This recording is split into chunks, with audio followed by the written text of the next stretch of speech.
Welcome back to another video from sunny Poland, and it's such a beautiful sunny morning. I thought I'd go for a walk and make another YouTube video giving more advice on weight loss and healthy lifestyle. If you're new to the channel, my name is Harry Ely. I'm a healthy weight coach for the NHS as well as a personal trainer for over 20 years, and I'm going to try to make these videos each week giving you guys some hints, tips and advice on how to lose weight and stay healthy.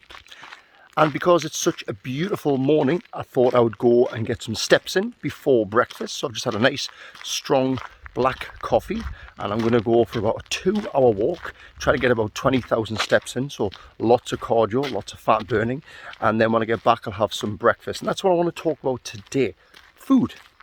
Mostly my tip of today is carbohydrates or carbs. Now, if I had to give anybody one big tip of advice to lose weight, it would be to keep an eye on your carbohydrate intake. Now, a lot of people assume to lose weight you have to reduce fat content, which obviously is true. Low fat diet for all sorts of reasons. However, the one thing which people make a huge mistake about is not realizing that carbohydrates is the one key thing which can make you lose weight, gain weight if you consume too much of it. Now, the way to look at carbohydrates, and carbohydrates come from all foods that grow, like potatoes, vegetables, fruits, which are all fantastic foods for you. They are absolutely amazing, so do not think that you have to cut these out of your diet. Definitely not. All I'm saying is you just have to keep an eye on your portion sizes. Now, when I was personal training, I used to always tell my clients, think of your body like a car, and think of carbohydrates as the fuel you put in the car. Now, just like your car, when you drive it around, that fuel tank will start to run out and become empty, and you go to the garage and you fill it up. Your body is exactly the same. You put carbohydrates in, fuel in, and you burn it doing various activities like this: walking, exercising, just everything on a day-to-day routine. However, just like your car, if you go to the garage and you try to put too much fuel in, that fuel is going to spill out. It is the same with your body. You put too much fuel in, you're going to get an overspill. And this overspill of fuel is what causes excess weight gain. So now your body will store carbohydrates as energy in the body, mainly the muscles and the liver, as glucose and glycogen. However, once those storage levels get full, or that fuel tank gets full, then where does all that excess energy, or where does all that excess fuel go to? I'll tell you exactly what it goes to: body fat. Your body will store the excess energy as fat, just the same as if you try to put too much fuel in your car, it will spill out. So the same thing happens with the human body. You get an overspill. So I always tell my clients, keep an eye on your carbohydrates. Now, a lot of people will look at that and go, well, how much carbohydrates do I need to eat?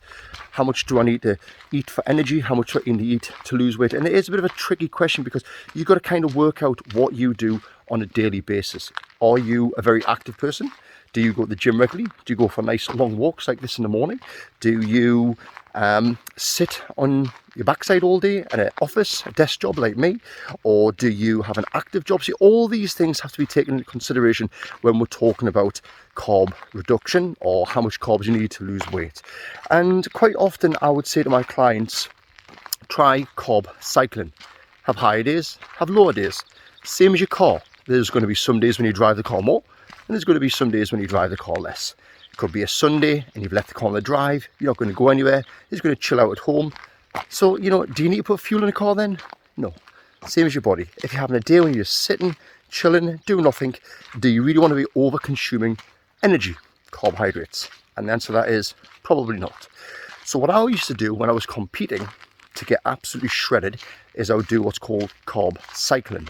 And this is having carbohydrate days of higher and lower, and this worked really, really well for weight loss. Now, I don't want to get all scientific and too technical.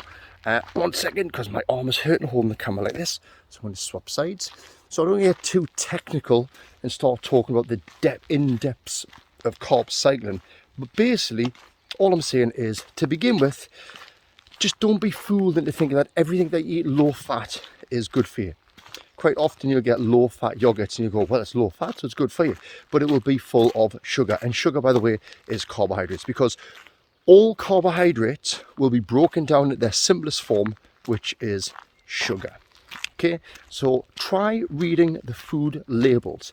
Have a look at the food that you're eating, and it'll say carbohydrates per 100 grams, but then it'll also tell you just below it of which sugars. So for example, if you get, say, a fizzy Coca-Cola drink, just using it as a rough example, it'll say 10 grams of carbohydrates per 100 milliliters. That's not exactly correct, I'm just using it as an example.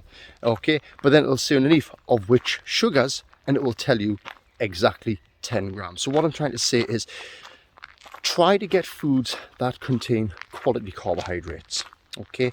Not carbohydrates that are full of sugar, because remember, this sugar is not going to be good for you if you're not going to burn it off, because you'll store it as body fat.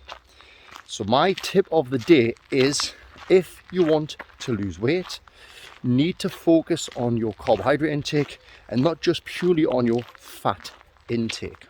Okay, and I'm going to try and make some more in-depth videos about carb cycling, the do's, the don'ts, the how-to, because with carb cycling it is very individual, and it really has to be calculated on a person's daily needs. It's not just about saying, well, eat 100 grams of carbs a day and you'll be fine, because that might not be enough for one person, that might be too much for another person, so it really varies from person to person. So I'm going to continue my lovely morning stroll, burn as many calories as I can. I've had no carbohydrates today.